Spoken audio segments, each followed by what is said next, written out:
everybody, and welcome to Radio Labyrinth. My name is Mike Ermintrout, and this episode is Season 7, Episode 9. Yes, my ears are expanding. You really dropped the ball last week. Episode 29. Yeah, that's what I said. I said 9, but anyway, it's episode 29. Oh my goodness. Boy, it's been a long week. I really enjoyed last week's show. Good job on all the editing and all that stuff. It was a lot of fun talking about TV shows again. We may talk about some TV shows today. We may, but we may not. But first I have to do my plugs, and I hope you don't mind. You guys, do you mind? Plug it. Plug away. Yeah, do my plugging. All right, let me get the dildo. You get to plug in now. All right. I have another podcast / radio show. It's every Saturday until further notice at 7 p.m. on WSB Radio. My upcoming guests this week are Alicia Johnson from Kids Video Connection and author Susan Liverpool.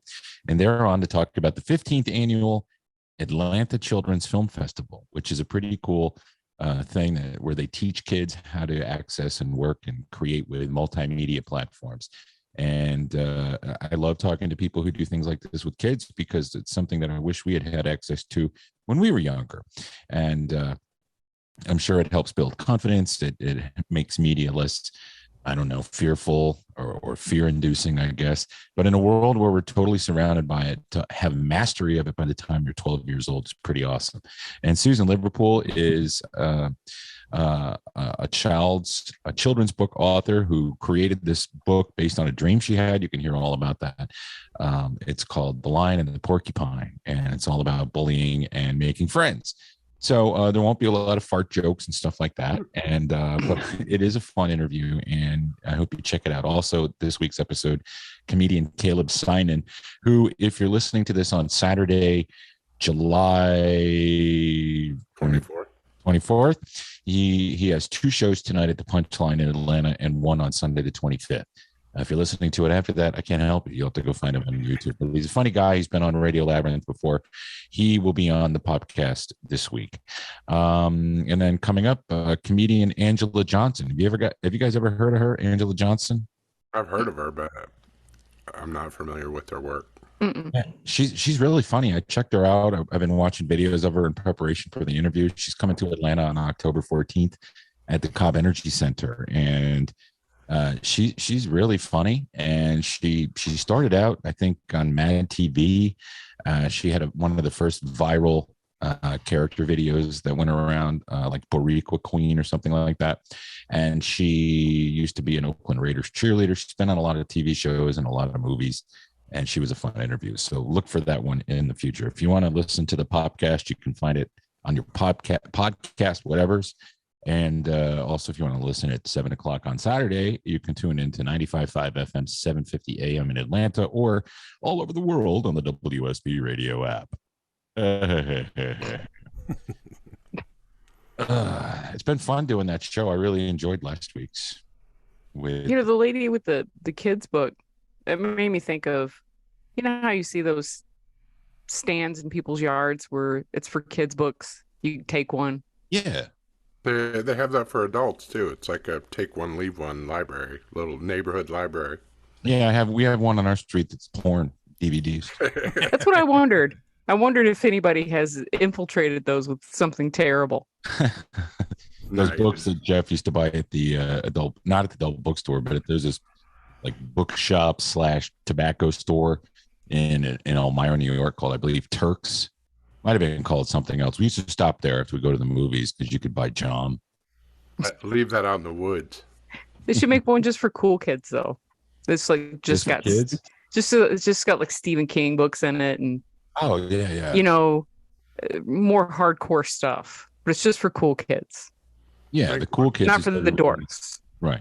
Make one. You have a house. I think I'll do that. I will do that. A little sign, a painted sign on cool kids only. Yeah, broken down old van, kids' books in the woods. I'll put in my copy of Pamela Des Barres' I'm with the Band. I'll put in my copy of Wifey by Judy Blume. There's that dirty book she wrote. I found that in my mom's den, which was really, it was called a den, but it was really just a place where she threw all of her clothes on the floor. And before she would get up in the morning and, iron them and bang the iron against the wall and wake me up. All these childhood issues that are yet to be resolved. But anyway, I found the Judy Blume book, and everybody our age was familiar with Judy Blume and Tales of a Fourth Grade Nothing, and oh my God, I had my period. Remember that book? Yeah, I got fudge in my pants. Yeah, I got fudge in my pants. Oh my God, and Ramona ran over my tampon. That was a good one. Bitches be crazy. Oh, I remember that. Beverly, yeah, bitches be crazy. What did who wrote that? That Beverly. There was a Beverly girl or Ramona Cleary. Yeah, Beverly Cleary. Ramona ran over my tampon by Judy Blume. Me, Jesus. Yes. I don't even know where we're going with this. I forgot already because I got too gross. See, I started off talking about something really nice and something that the whole family could listen to, and this is where the evolution happened. Yeah, it sounded like something would be nice for your granddaughter. I don't have a granddaughter. Yeah, your granddaughter. What What are you talking about? Tim will be long dead by the time he has a granddaughter. Unless he knocked someone up in high school. Mike Ehrmantraut's granddaughter. Oh, that's right. Here, let me hide my gun in the suitcase. Then I'll go talk to Nacho's dad and disappoint him. He got red. He got red by Nacho's dad. Oh yeah, you got a scope, which we'll do in a few minutes here. First things first, we have some social media stuff that's pretty cool. We got followed by and then followed back. Dancing is Forbidden, the Aqua Teen Hunger Force podcast at Aqua Teen Pod on Twitter. And turns out that they listened to the show, and that was pretty awesome. He wrote, "Wow, Tim Andrews, thanks for the follow. Your interviews with Dave Willis are incredible and a great resource. I always love shouting out Radio Labyrinth on the show. So thank you. And everybody subscribe to the podcast. Check it out and listen." I subscribed. I'm going to start listening soon, but I'm still stuck in the audiobook world. This 9-volume alternative history. And I only have 2.5 more to go. Roby Neely. You guys remember Roby Neely, right? Mm-hmm. Of course. Yes, a very, very awesome fan, producer, and oft-times contributor to what was that show that we used to have, that side show that nobody does anymore? Mike TV. Oh yeah, Mike TV. Yeah, Mike TV. Yeah. He did all the editing on that, by the way, and he did a good job. Anyway, so here's a story that he wrote on the Radio Shack. Roby says, "So I had a pickup while Uber driving last night. After a delightful trip discussing old computer video games and habits while playing them, like watching movies and streaming TV shows at the same time, I dropped the passenger off. As the rider was exiting, a thought suddenly occurred, and I called him back. I said, if you're anything like me, you'll also listen to a podcast while you play your games, and I had 2 to recommend." He said he did, so first I recommended Tell 'em Steve Dave, which he had not heard of. And Jeff, what is Tell 'em Steve Dave? That's the podcast that's done by Walt Flanagan, who used to run the Kevin Smith's comic book store, and Brian Johnson and Q from Impractical Jokers. And he also said you got to listen to Radio Labyrinth. But this person in the car with him, or his rider, said he told me he listens to it all the time. I then told him my name, and he exclaimed, "I've heard of you." He then made my day when he said he was thrilled to meet a podcast celebrity. So a big shout out to Marshall in Odessa, Texas, and an even bigger thank you to us. And also we'll throw in Lisa and Dean. Lisa and Dean. They're so busy. No, I'm kidding. They are. I know they are. Dean probably not as much as Lisa. For having me on your shows and making me enough of a part of your podcast family that I get recognized by someone in my hometown. I think that's pretty awesome. So that is very awesome. Yeah, normally they're just sticking a pistol in his back. Take me to the strip club. Let's say shout out to Odessa. Yeah, hell yeah. Odessa. There's an Odessa near where we grew up, Jeff, in New York State. Is there? There's also Odessa, Ukraine, which sadly has not yet been raised to ground by Russia. Isn't Odessa? Isn't that like a big football town? It's Texas. I mean, every town is a football town. Like, as soon as I said it, Dustin. As soon as I said it. Friday Night Lights town, right? Is it? It's all Friday Night Lights. It's just like Dustin said. Whenever you say Friday Night Lights, I think I don't want your life, but that's not Friday Night Lights. No, that's that movie. That's Natural Born Killers. No, it's not. No, it's not. It's, I don't want your life. I don't want your life. No, Natural Born Killers is I'm going out. I'm going out. Where do you think you're going, huh? Speaking of Facebook, Steph posted something, I think, a year ago, and had a strike, and we got a warning on the Radio Shack for something innocuous and stupid. It turns out, I thought maybe she had posted some of her alt-right stuff because she used to do that. Yeah, definitely her Antifa nonsense. Yes. No, she of course doesn't post political things, but it was a picture of Jeffrey Dahmer, and what did it say? Ain't nobody telling me how many people I'm allowed to have for Thanksgiving. Yeah, exactly. So bland, completely random. That Facebook's algorithm, it doesn't make any sense at all to me. What is it? It's just because they recognize the picture of Jeffrey Dahmer, and you can't talk about Jeffrey Dahmer. Yeah. And it's from Thanksgiving of last year. I know. Yeah. They send those bots through the data banks, through the servers, just scanning shit. And what scares the shit out of me is that's nothing compared to what's been posted. Shouldn't they be looking for like tits and stuff? Yeah. Why are they going after pictures of Jeffrey Dahmer? Well, I mean, you get more than one of those. You get a few of those, and they'll pull the group down, but the problem is it's nothing current. So I mean, there's no way unless I just go back and delete anything I think that might be. Delete everything. Yeah, I mean, it wasn't even a picture of him munching on anybody. He was a very tasteful picture of Jeffrey Dahmer. Yeah, it was a courtroom picture from him just sitting there with words over him. Just stop it! Stop bothering me. I honestly don't know why, but they did send me a message and basically told me that I was going to kill the group if I ever did anything like that again. And there's no recourse for you. You can't write back and go, what the fuck is your problem?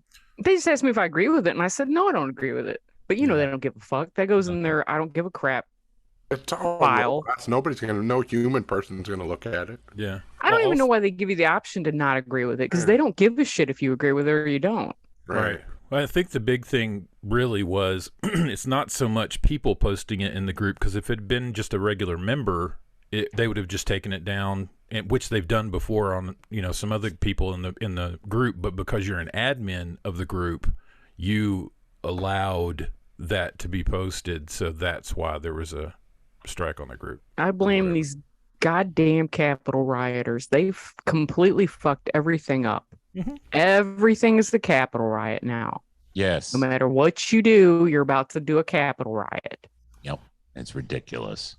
In Steph's honor, I say for Thanksgiving this year, we all eat some people. Let's get that human flavored Impossible burger. Impossible Bob. Yeah. Yeah. Hey, why did Jeffrey Dahmer keep a blender on his front porch? Why? So he could greet visitors with a handshake. Oh, I heard Netflix had a problem trying to get the Jeffrey Dahmer tapes because it was going to cost him an arm and a leg. That's fair enough. Enough of the Jeffrey Dahmer joke. Sorry, but it took me back to the 80s when those jokes were actually funny, and you could actually read them, and no one got mad. Well, maybe they did, but they didn't, stomp on your face and kick you out of your job. Oh yeah, in the 80s, you had an accumulation of them that you kept for everyday use. Yeah, all the blank. You should blink this entire segment out. No, just get us all fired and thrown out of the world. No, the other jokes are fine. The ones that we had to cut weren't appropriate for 2022, and that's okay because times change, and you either roll with it or you don't, and you end up like Owen Benjamin doing right-wing talking jokes on some bizarre YouTube. Well, not even. You guys know who Owen Benjamin used to be? Mm-hmm. Who? Owen Benjamin was a comedian, and he was on a TV show, and he was successful. And then he went hard into the paint, into the Trump paint, into the MAGA paint, and now he doesn't have a career, as far as I know. He wasn't that successful. Yeah, wasn't he? I thought he was. He was upper B level, I'd say. Yeah. He never was A level, but no, he was in movies and on TV. She was on Sullivan and Son. Yeah, he was on Sullivan and Sons. But now, if you go to his Wikipedia page, it says Owen Benjamin is an alt-right internet person. Well, I guess it's easy to grift. They have a lot of money too. What else? So, Steph, quit posting hate memes. I'm gonna do my best. I'm not gonna put any more serial killers up for Thanksgiving.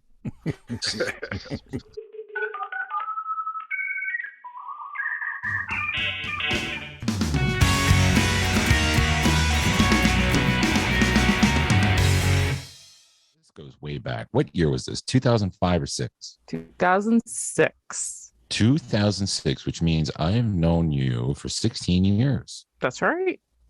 Is it 16? Yeah, 16 years. Damn. That's a long ass time. It feels longer than that.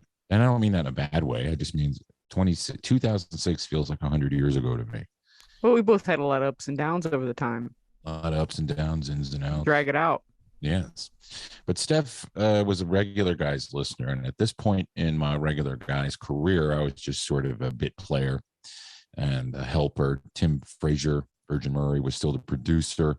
And you had Garrett, who was the 40-year-old intern. He's a lot older than that now, but aren't we all? And it was just Larry and Eric. There was no Southside Steve yet. He was still on a country station, I believe, or no, he was doing afternoons. I don't remember. Steve was there. He was? You had just gotten him back. He was he was dipping a toe. He was just coming back, and you got him back on there. I don't remember doing that, but that's cool. Yeah. I must have. There's some things I black out. You did. You got him back. That's awesome, because the show was sorely lacking, and I wasn't good at doing stunts. Yeah, and it was like they weren't, Larry was being Larry, but you were like, no, Steve needs to come back. We need some Steve. We have a need for Steve. I want to get him on this program. You think the listeners would like it if we had? If you're listening to the show and you have access to our social media, tell me if you'd like to hear Steve on Radio Labyrinth. I've been asked twice in the last month and a half. Yeah, I mean, he seemed amenable to it at one point in time. He told me, I've spoken to him in the last 2 months. He said he would do it. I just haven't had time to book him. Yeah. So I tried to reach out to him, but then he just never got back to me. Well, I want to get a bottle of his bourbon. So if I can get a free bottle of his bourbon, it's a win-win situation. Is it Tick Turd Bourbon? No, it's not Tick Turd Bourbon. I think he's given up on that. This is through, it's that, anyway, we'll talk about it if we get him on. But this is a bit. Okay, so set it up.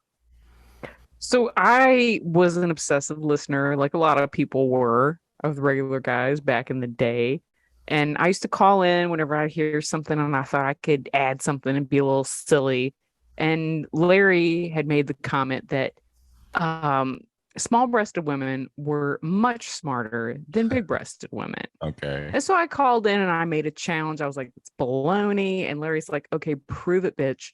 We're going to bring you in and we're going to do some trivia with you against some flatter-chested women and we'll see what's what. Okay. And so that's what happened. And that's how we met, is I came in to battle these tiny-titted women. Well, there was one girl there who had even dwarfed you. Well, no, that was the second week. Oh, okay. See, I won the first week. Then the second, then they had me come back and go against this chick who had like, I don't know, F's. Yeah, they're big. To see if I could beat her. So that's how that happened. But the first time it was like me, and I was like I was like a 38B, and then they put me against. I think the one girl was like a C or a B, like a low C, and the other one was like an A. And you won. I did. Yes, I won. What? The first time I won. Yes. So did you go to the NASCAR race? I did not. I gave the tickets to my boss, and she was kind of obsessed with Steve. Like she had a real, disgusting fascination with him. So really, when the show was over, I asked Steve to talk to her on the phone, which he did. Okay. Yes. And like, you hot, whatever. Yeah. Yeah. And he was like, oh, she's from Loganville? Hell yeah. Loganville. Hell yeah. Where the hell is Loganville? All right. So we have a whole bit, but we're not going to play it because that's like 20 minutes long. Yeah. But let's play the intro. So in the intro, you'll hear Steph, you'll hear Tim Frazier, aka Virgin Murray. who, by the way, is a producer now for that guy he's on Playboy, or he's on satellite radio, XM radio. What's his name? The guy that used to be on Saved by the Bell. Mark Paul Gosselaar? No. The good looking one. The one everybody loved. Lopez? Yes. What's his name? Mario Lopez? Mario Lopez. Yeah. And I don't know that you hear Steve or me, but you do hear Steph and Larry and Eric. So just here's a little clip, and you guys can tell me to pause it. Yes. You want to bring him in? Yes, bring in our big busty and not so big busty ladies, our contestants. Of course, that's Larry Wax. For the Big Boob Challenge. That was the name of it, the Big Boob Challenge. Come on in. This is Stephanie for Southside. Steve has the mic. Hey. Hi, Stephanie. How are you? I'm great, man. This is awesome. I'm so glad to meet you guys. Yeah, it's nice. We're not so. Do you think we're ugly, or what's your? Do you think we're ugly? Is that the first thing going through your head? These guys are ugly. Larry was ugly. Hey, now. Everyone has inner beauty and outer beauty. Your take on I us? think you guys are so hot.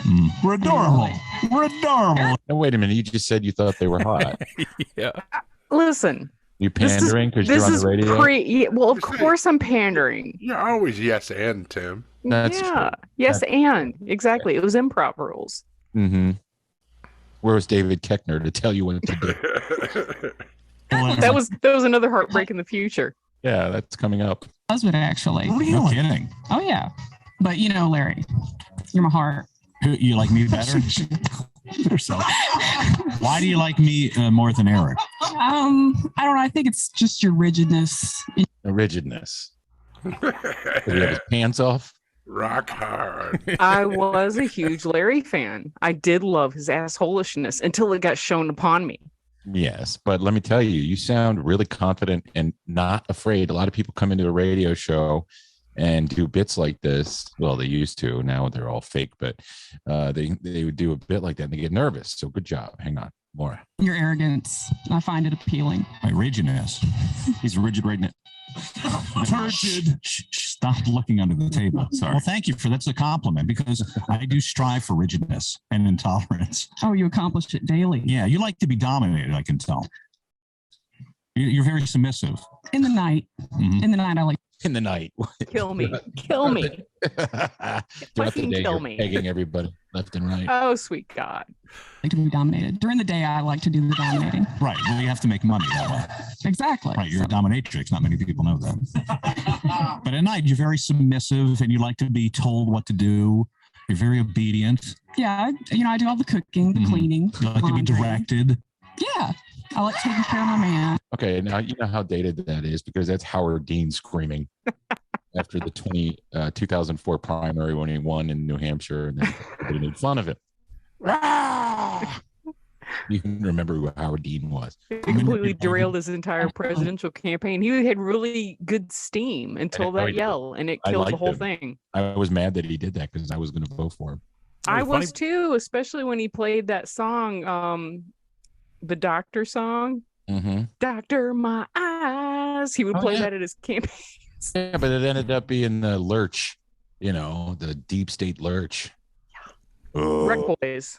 And then his running mate was that John Edwards, who was a horrible piece of shit. Cheated on Didn't they call him the Breck Boys?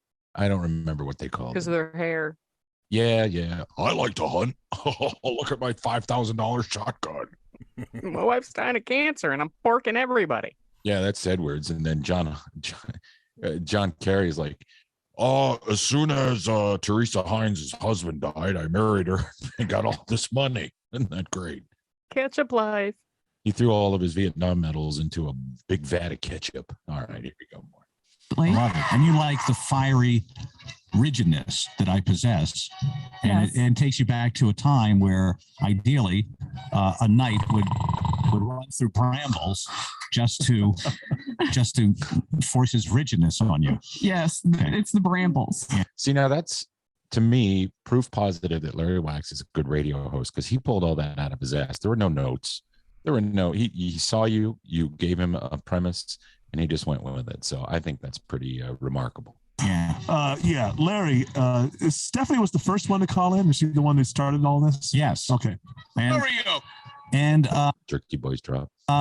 See, here's the thing about your boobs. You're the biggest one, right? You're the D. Yes. D cup. They are not that big, but they're not big enough to suggest stupidity.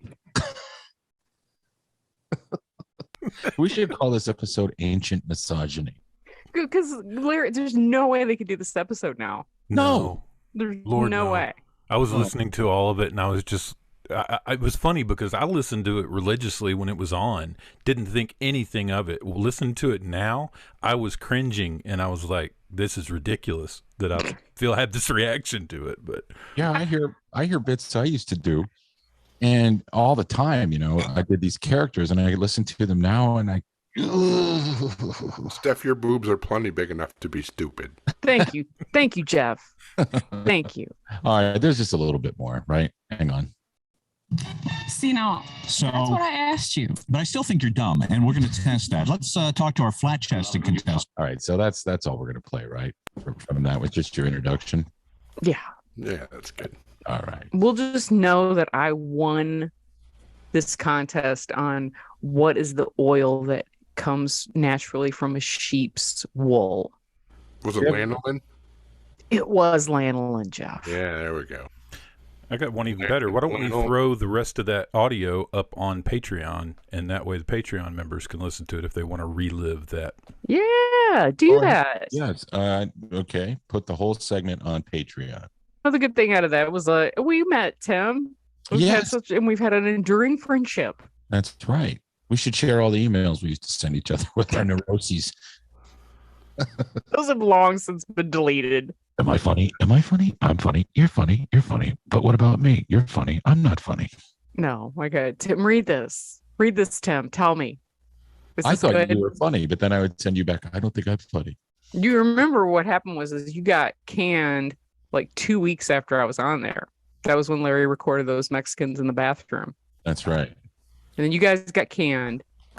And then we became MySpace friends. That's right. And then we started like messaging from that point on. And you used to do things like you would do your little blog posts, things found on a walk, because you had no job and you had nothing to do. So you that's just walk right. around the streets and take pictures of shit that you found on the road. That's right. That's right. Tom never flagged us for fucking posting memes. No, Tom was cool. Tom didn't care. You could put music on your page. You could put glitter on it that would crash your computer.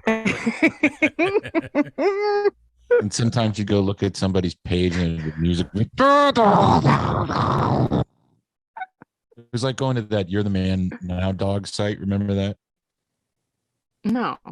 It was just the first initial, so it was "You're the Man Now" dog. Yeah, .com, and it was just. It's still there now, but it's a blog. It was just, it was from that horrible Sean Connery chess movie. "You're the Man Now, dog." It was Sean Connery was in a chess movie? Yes, he was. Was it Night Moves? I don't know what it was called. He was teaching a young boy how to play chess. Bobby Fischer? No. All right, I'm going to Google it now because I remember Sean Connery. It was there's only Finding been, Forrester. Oh, okay. "You're the Man Now, dog." So there's only 3 chess movies. That's the one I couldn't think of. Well, it was pandering the line, of course, because he was an old man and he was teaching a young African-American boy how to play chess. "You're the Man Now, dog." They had to get that modern lingo in there. Right. You had to adapt. And that was always I've never seen the movie, but that was in the trailer. So anyway, "You're the Man Now, dog." Steph, thank you for sharing that with us. Oh, you're so welcome. I found it in an old sock drawer. And I thought, I haven't hey. worn any of those socks in 16 years. I thought, well, maybe you guys might find this entertaining. So how did Pickle handle that when you went on the radio? Oh, he was a big Regular Guys fan himself. So he thought it was awesome that they were being misogynistic toward you? Oh, he celebrated it. In that first week too, everybody at my job, they all listened to that episode. When I came back to work, they were all cheering for me. It was so cool. And then I went back the following week because Larry invited me back to go against the small titties, or the bigger ones. And right. I lost. And Larry was very mean to me in that episode. And when I came back to work that day, my boss was like, "Don't ever go back on the show again. Don't ever talk to those people again." And nobody would look at me. It was horrible. Oh, that was terrible. I remember. I didn't sound the same anymore. I don't even remember that person, the one that was so full of hope in that. Because it was like I was crushed so hard the following week. I was never the same. Sucked out of you. Your whole life was sucked out of you because of that. Well, I just realized from that moment on, any celebrity is a shitball. And there was no reason to hold them up high at all because they're all shit. Never meet your heroes. But I'm over it now. To Steph. Yeah, Flip is better, but it's okay. I bet your book will be awesome. What is that? That's from 2007. Oh, this is from 2010. Tim, dear Lord, the chorizo burger, Krispy Kreme shake. How do you still have these fucking emails, Tim? I don't delete my emails. Well, I have still pitching food back in 2006. Well, I used to have a burger blog. Yeah. Me and my fake son. We used to go to all the burger places all over Atlanta when I used to eat meat. I'm glad that my old blogs aren't visible, especially the Pornzar blog. It's gone. Long gone. Long gone, just like Lalo Salamanca. I like how you mentioned the book that I was going to write, or that I was writing. It was going to be good. The one that I still haven't finished. It's cool. It's great. It's cool. What was it called?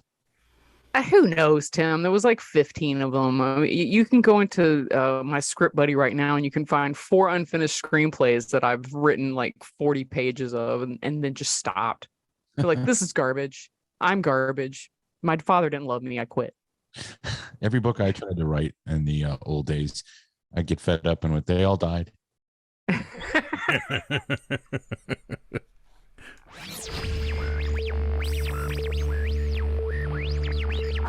But what are you watching?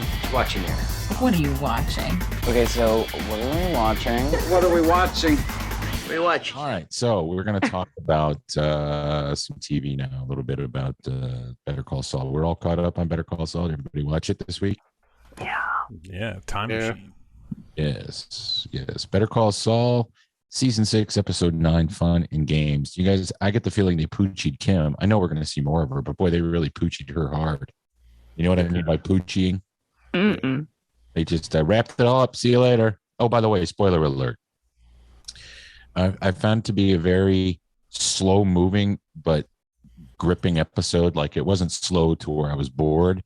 It was slow moving and it was very transitional from going from the entire series to we only have 4 episodes left. What's going to happen? Yeah, now it's all Breaking Bad time. It is, because oh my God, from start to finish, he went from whatever was left of Jimmy, whatever was left of Anakin, he became Darth Vader. At the end of the episode, he was Saul. It was totally Saul. Full Saul. He went full Saul. But I hope that isn't the end of Kim. I really do, because if that's the end of it, I don't like it. Well, we're poisoned. I gotta go. Bye. Can I complain? This show's great. The writing is great. It was just very abrupt, I thought, for her character. And if you guys think I'm wrong, let me know.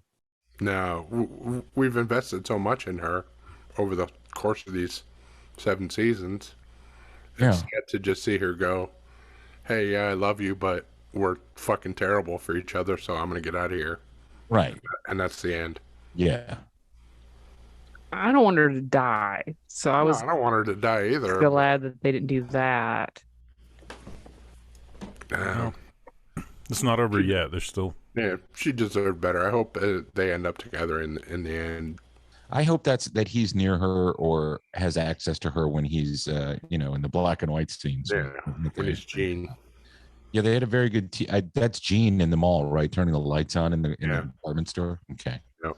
If you happen to see the teaser, so that was my big takeaway from that. Mike going to Nacho's dad. I don't know why he did that. I think he felt guilty, and people who feel guilty when they go and pour their guilt out, they don't get absolution, and he didn't get any absolution for sure, because Nacho's dad was like, "Fuck you, you're all the same." Yeah. And another gangster idiot. Yeah. But Nacho was one of my favorite characters. And again, he's one of those characters, the sympathetic characters like Jesse from Breaking Bad, gets put in these horrible situations that he can't get himself out of. Of course, we know that Jesse got out of his, but Nacho couldn't get out of it. And he's like, he took it like a man. There was no pain. They shot him in the head and he bled out in front of me. Why did he was just trying to get rid of his guilt, right? Right. And maybe he found out that it wasn't the right thing. What was the business card he pulled out of his case, his gun case? Was it the vacuum cleaner guy?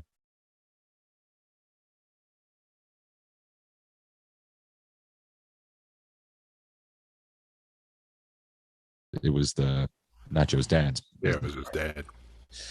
I'm getting ahead of myself. Like he was going to leave it alone, but he just had to go do it. Yep. Well, I learned my lesson. Gus Fring struck out.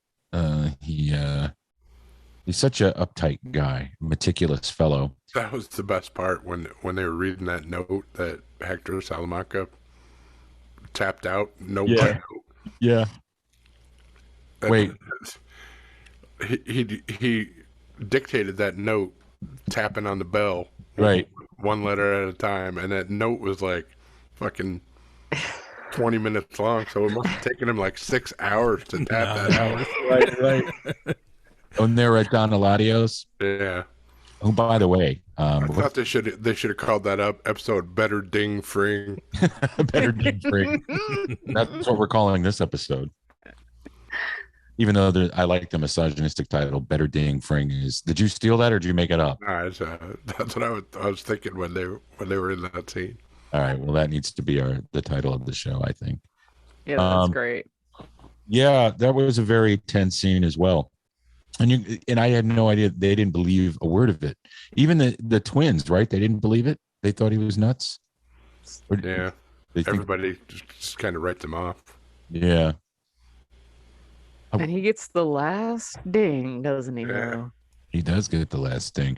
But before that, Gus is in that, snooty wine bar, drinking his expensive wine. And we know that he's gay. But again, he was trying to hook up with that dude. Yeah, and that whole line of, I bought this bottle of wine. I was saving it for a special occasion. How crestfallen he was when the guy goes, well, you'll have to let me know how that goes. Yeah. Oh. I don't know if he was crestfallen.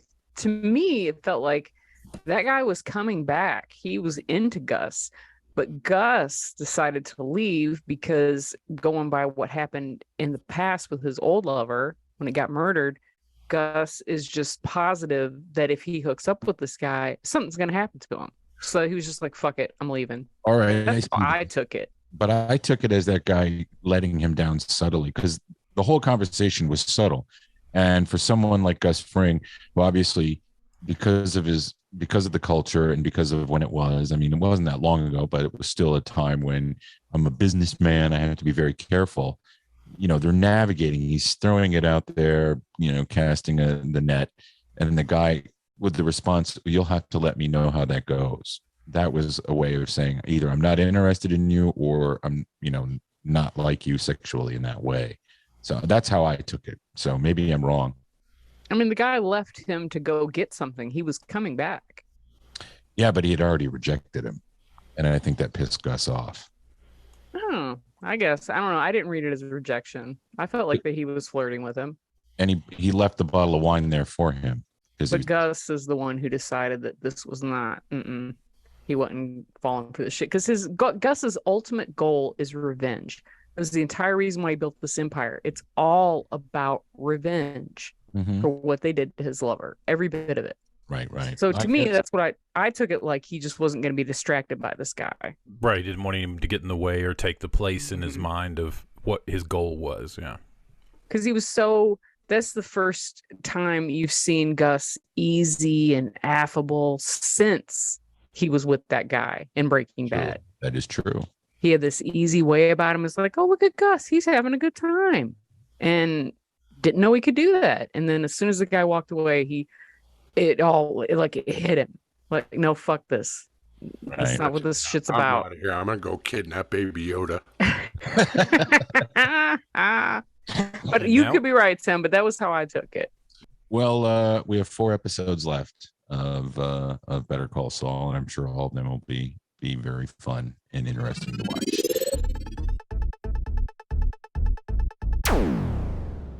We love that Atlanta Pizza in Euro is a longtime sponsor of Radio Labyrinth podcast. I have to say thank you every week to our good friend Mike Hall, proprietor, and everyone who works at the restaurant. Dustin, does your son still work there? Actually, I'm glad you brought that up. He this is his last week. He is going to school. Week? Yeah, he's going to school, so he and going to college, so he put in his notice, but he'll still be doing events with Mike on weekends sometimes, and he needs him to fill in. He might be there, but he's got his year under his belt of having a job, and so now he's heading to school. Off to college. Congratulations to you. And I'll be rolling around in a wheelchair with a voice box when mine does if I live that long. All right. Let's not be depressing here. Atlanta Pizza in Euro is having a fun summer with weekly food truck events, team trivia nights, catering events, and more, which you can find on their Facebook page. You can find out all about that. APNG, Atlanta Pizza in Euro. Stop by the restaurant and grab an ice-cold local craft beer like Gate City Brewing's Copperhead American Ale or Athens, Georgia's own Terrapin Watermelon Gosa, which is a very refreshing, tart, yet thirst-quenching brew for the summertime. And I think we have a couple more heat waves, so get yourself some Gosa. Atlanta Pizza in Euro loves serving their local community of Conyers, Covington, in the East Metro Atlanta area, and would like to thank them for all of their continued support and business throughout the years. Of course, you don't have to live in the area that I just mentioned to try Atlanta Pizza in Euro. You could be anywhere. You could be passing through the city or passing through the state. Go out there. It's a good place. The food is really good, and we wouldn't send you there if it wasn't. And I'll stand by that. They are open for dine-in and takeout Monday through Friday from 11 to 9, Saturday from 12 to 9, closed on Sundays. And if you're interested, the address is 1565 Georgia 138 in Conyers, Georgia. So we can't forget our other friend. Do you have a commercial or residential construction printing need? Sure, we all do. I wish I could do Sally Struthers because that's how I would say it. And sure, we all do. Well, what are you waiting for? Contact LDI Repro Printing of Athens in Athens, Georgia. They've been there since 2005. They offer fast turnaround and affordable prices. Call 706-316-9366 or email them at athens@ldine.com. And I have to say again, thank you, Brett Perkins, for sponsoring the show. So now we're going to talk about The Thing, and I don't mean the big orange rock, which is what Steph would want to be if she were a superhero. She'd want to be The Thing, just big orange with her, gigantic D's made out of rocks, squirt lava, magma. But no, we're talking about The Thing, the John Carpenter science fiction horror film from the early 1980s, 40 years ago, so 1982, which was a very scary and creepy movie, right? Yeah, as of June of this year, The Thing was 40 years old, which they celebrated with a re-airing of the film in select cities. Yes. And it turned out to be a disaster, did it not, Jeff? Yeah, I mean, they showed it in the wrong aspect ratio, so like 2/3 of the movie you couldn't see. But they fixed it for the second screening. But yeah, they fucked it up at first. Would you have wanted to go see this in the theater if you had the chance? Yeah, I'd love to see it in the theater, but in the right aspect ratio, of course. Yeah. We're all, I'd say every single one of us are huge fans of The Thing. It is my favorite, other than this Aliens. It is my favorite sci-fi horror film of all time. Yeah, it's one of my top 5 for sure.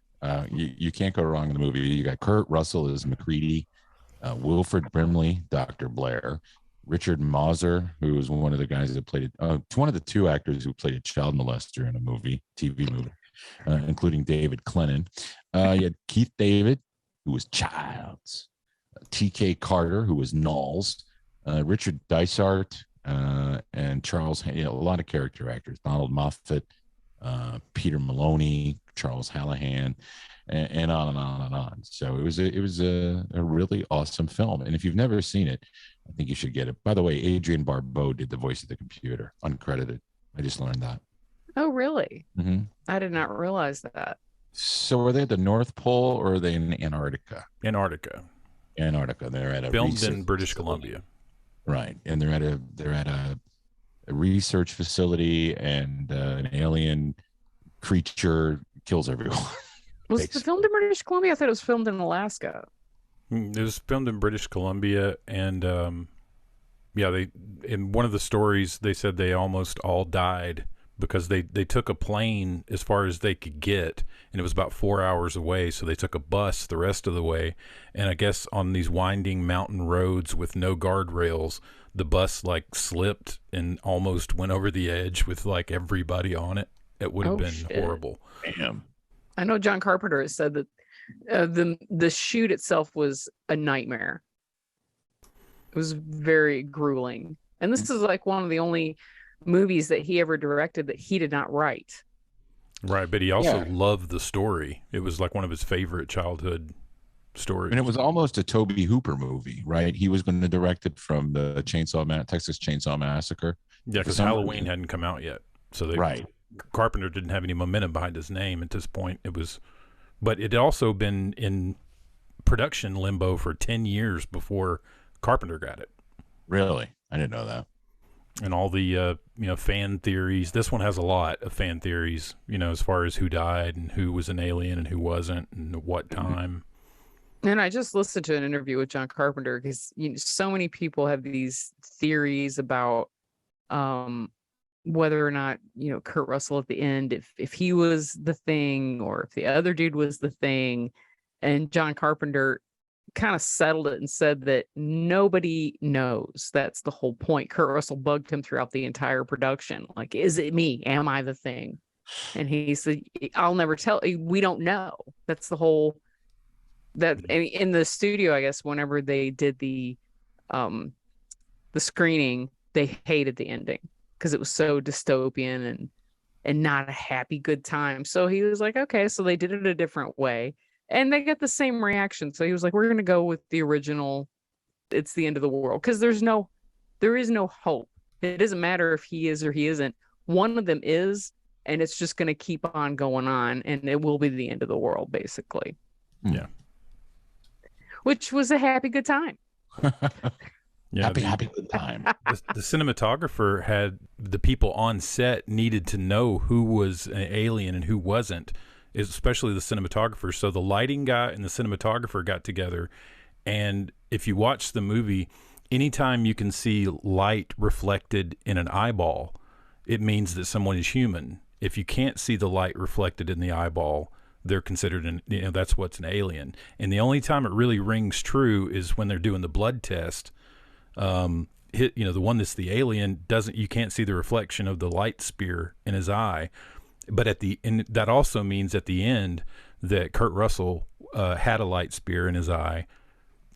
Aside from Carpenter, the other people working on the movie, that was the guide they were going by. Let's go back to when you saw that scene for the first time. Yeah.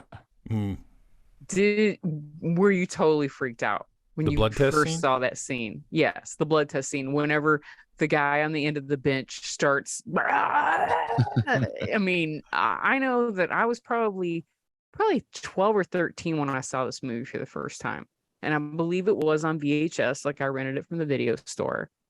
It was a critically panned movie, so hardly anybody really watched it, and it came out the same summer as E.T., so nobody gave a rat's ass about this movie. Right. It kind of found its second life on VHS. And when I saw it, and I mean, I was obsessed with this movie. And still to this day. Yeah, I watch it once a month. When's the last time you watched it? A couple weeks ago. Really? Yeah. All right. Where can you watch it? Because I haven't seen it in forever and I want to watch it. I think I watched it on Prime, maybe. All right. Did you have to pay? No. I watch it probably a couple times a year. Really? I love this movie that much. Wow. I didn't know. But it's like I also love, and a lot of people talk shit about the remake, which to me it's not a remake, it's a prequel. Because at the very beginning of the thing, the helicopter is chasing this dog into the camp. Mm-hmm. Right. And you don't know why. And they're shooting at this dog and nobody understands why. And then the prequel, it runs the entire thing right up until that scene. Wow. Yeah. Runs the dog. You watch the dog leave at the end. Yeah, and everybody keeps saying that it's a remake. It's not a remake. It's an actual prequel. It's a different story. Yeah, people say that it's a remake of The Thing from Outer Space, or the story. I think I Hear Something, or I think's the name of it. It was the story that John Carpenter read, also what the original people for the 50s version read to make the movie. So it was his interpretation of that story that he made it from. So it's not a remake of The Thing from Outer Space. It's a original story based off of that short story that he read when he was a kid. And wasn't Anthony Quinn in the movie that supposedly was the first Thing or whatever? Was it Anthony Quinn? Played the alien or something. I'm not sure. I do know that I'm going to have to rewatch The Thing. You definitely should. What do you think? How do you think it would be had they recast the movie if they would have had Nick Nolte play Kurt Russell's part? Come on.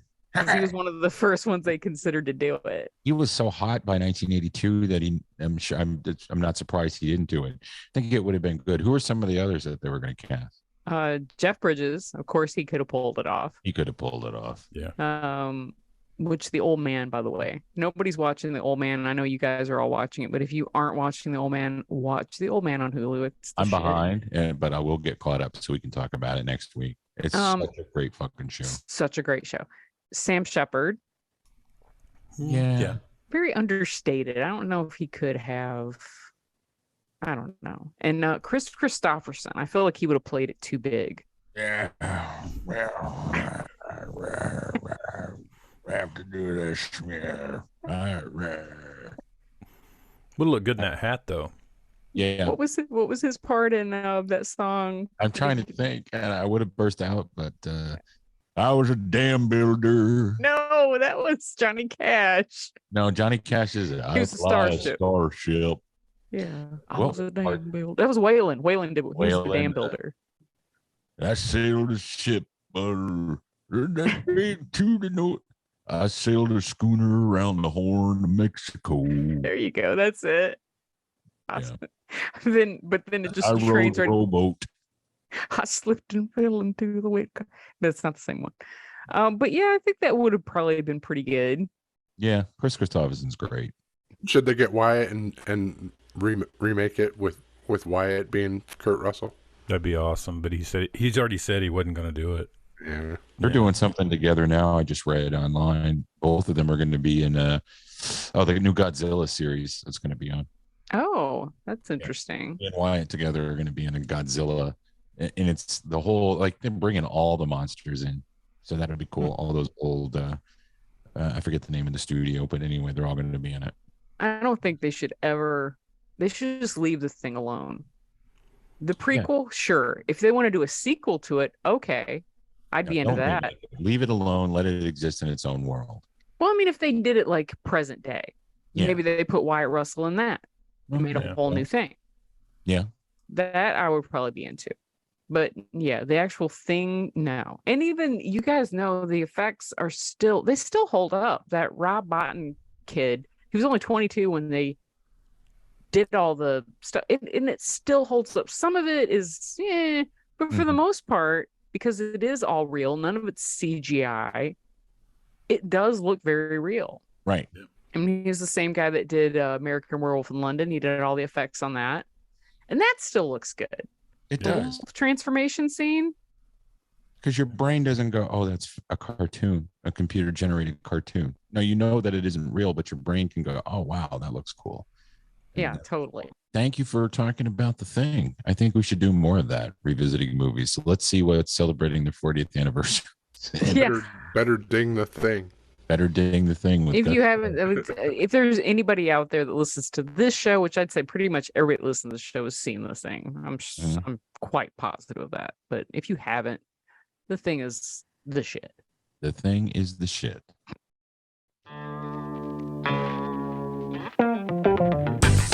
Views. Or. Snooze. Last week, it was Bill Burr live at Red Rocks, which I watched. Was pretty good. It was good. South Park Streaming Wars Part 2 I thought that was funny. Resident Evil and Farzar. I watched all of them. I'm not finished with Resident Evil, but I've watched like 3 or 4 of them. I noped out after the first one. Yeah, me too. Yeah, it's not great. No, it's not good at all, really. I watched all of Farzar. Yeah, Farzar is awesome.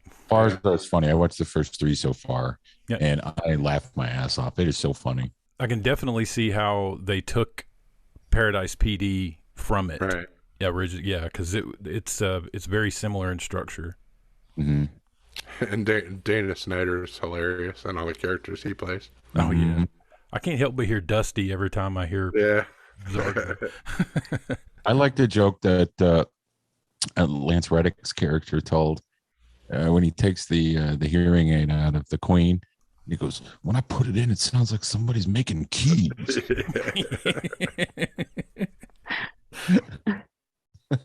So it's a great, filthy, funny show. Don't watch it with the kids, that's for sure. Oh God, no. But yeah, That was last week. Resident Evil, I don't know the mythos. I don't know the game. I don't know the movies. I know what Umbrella Corporation is, but it just didn't grab me. And I like zombie shows though, so I'm watching it, but it's not great. It's no Black Summer, that's for damn Yeah. sure. And that's still in limbo too. Black Summer, they haven't renewed them for another season. I'm surprised the streaming wars doesn't get much press. I guess people don't care about South Park anymore unless you're our age. But I thought they did a great job, and they brought back OG Randy.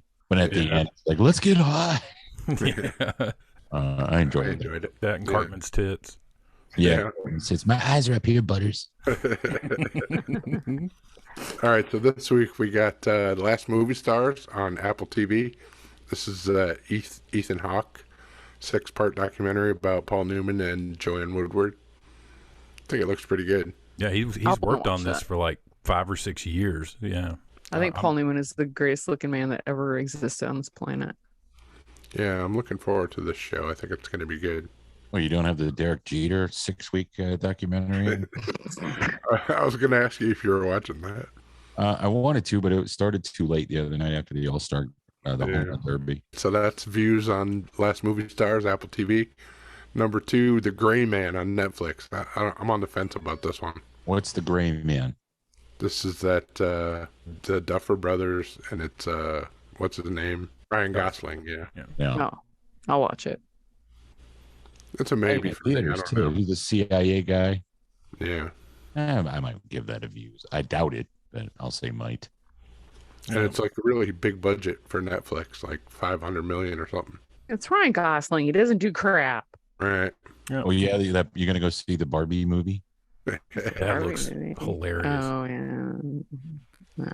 That's a maybe for me. I'll let you know if I have views or snooze it. Gray Man Netflix on the 22nd, and then finally, Impractical Jokers are being part of Shark Week on Sunday. Are they gonna trick a shark on Discovery? Oh yeah, this will be Q's Impractically Joker Shark. Yeah, I'll definitely view this. He was talking about it on the podcast and sound like it was a fiasco. So ought to be fun. That's Sunday night on Discovery. Yeah, I'm sure it's on Discovery Plus too. If anybody subscribes to that garbage. You guys tried watching Blackbird, right? Yes. I haven't got that yet. I want to watch that. Yeah, it's good. I like it. I like it. Yeah, I mean, it's definitely, in my opinion, a combination of Mindhunter and True Detective, but like a watered down version of both. And American Psycho. Yeah. And what's his name? The guy playing the killer? Paul Walter Hauser. Paul Hauser. He loves is his life, man. Get off his back. Yeah. He's really. I mean, he's good, but it takes like the first episode or two to like figure out if he's really good at acting or if it's like just I don't know. At first, I thought this is horrible the way he's doing it, but then it started making sense the more it. He seems creepy, but then I still don't know if he really is doing the shit or not. Yeah, if he's just got my lying ideas. Yeah, I'm not sure. And Greg Kinnear is great as always. Yeah. Does Jamie Taco steal all the Paul's lines? And let me just say, and I know we talked about it last week, but the scene with Rose Byrne and Rory Scovel this week on Physical, when they were doing that aerobic workout to It's My Life by Talk Talk, that is now, anytime that I want to escape from the world, I'm going to watch that scene, the two of them doing that workout to freaking It's My Life. All right. We haven't watched it yet. That's usually what we watch on Friday nights. I'm sorry, Tim. No, that's okay. I don't care. We get caught up. Yeah. All right. Been great. Guys, listen, if you want to be a part of the fun, go to the Radio Labyrinth Radio Shack on Facebook. While you still can. Or just join a regular Facebook group. But the Radio Shack is where all the fun people hang out.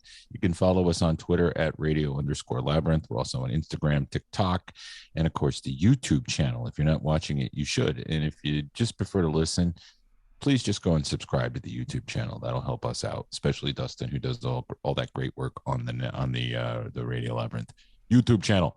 If you were interested in becoming a Patreon at a producer level, we'll get you a t-shirt that you can pick from our store. We haven't had any new ones in a while, but we can always change that.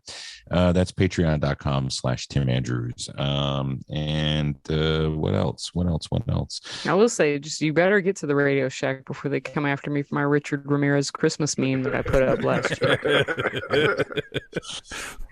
All right. Thanks again to you guys for putting that thing together, the thing, and Steph for sharing your regular guys radio history with us. That was a lot of fun. I hadn't heard that since it aired, so that was cool.